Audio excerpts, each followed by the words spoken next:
Достар, депозитті қалай сатамыз деп қаншама сауал келіп жатыр. Қараңыздар, өздеріңіздің приложенияларыңызға Google Chrome арқылы кіресіздер.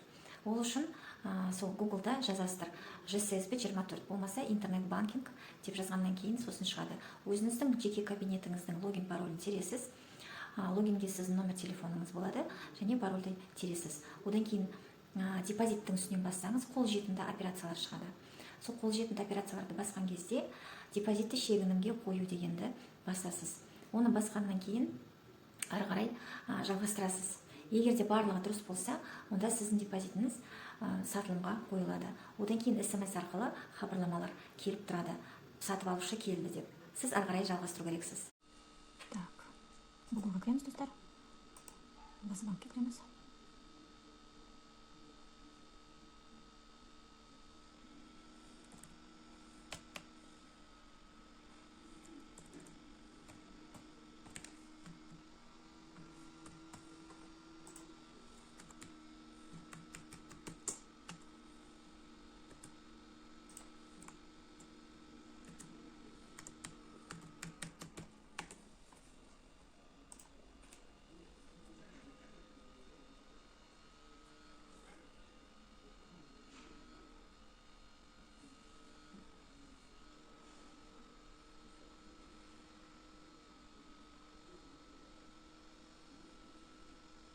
Загрузка жасап болсын.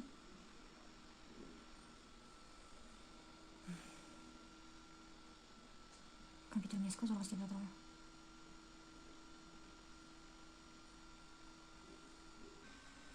Кірдік. Енді осының ішінен депозитті таңдаймыз.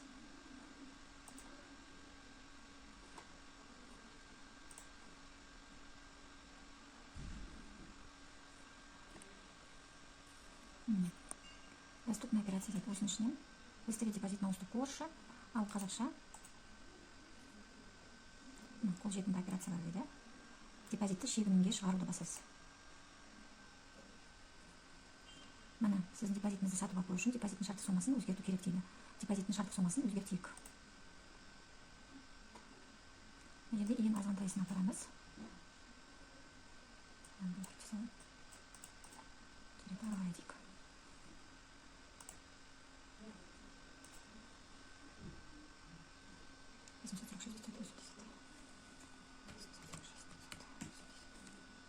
Ары қарай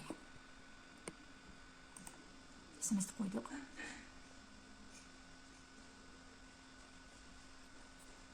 Жабу дейік. Жабу. Так, енді қайталап жіберейік. Депозитті шегінімге шығару.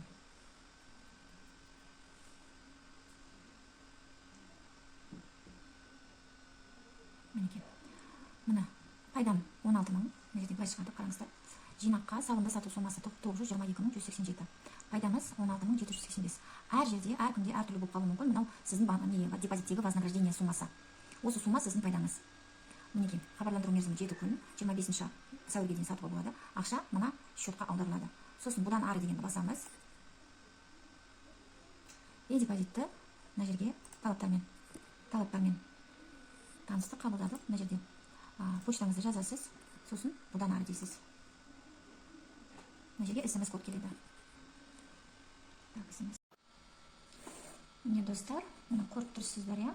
Депозит забронирован покупателем дейді. Мына сатып алғаннан кейін осындай SMS келді. Енді біз не істейміз? Мына кіреміз депозитке. Депозитке кіргеннен кейін мынандай шықты. Статус уступки вклада. Мына подана заявка, забронирована покупателем и подписание соглашения продавцом дейді. То есть мен келісім беру керекпін. Астына қарайтын болсаңыз, мына подписать деу керексіз. Осыны подписать дейсіз да, сосын SMS барады. Мен оны жасамаймын, өйткені мен депозитімді сатпаймын, өзіме қалдырамын. Сосын SMS подписать етесіздер. Одан кейін күтесіз покупатель өзінің несін жазу керек, SMS-ті күту керек.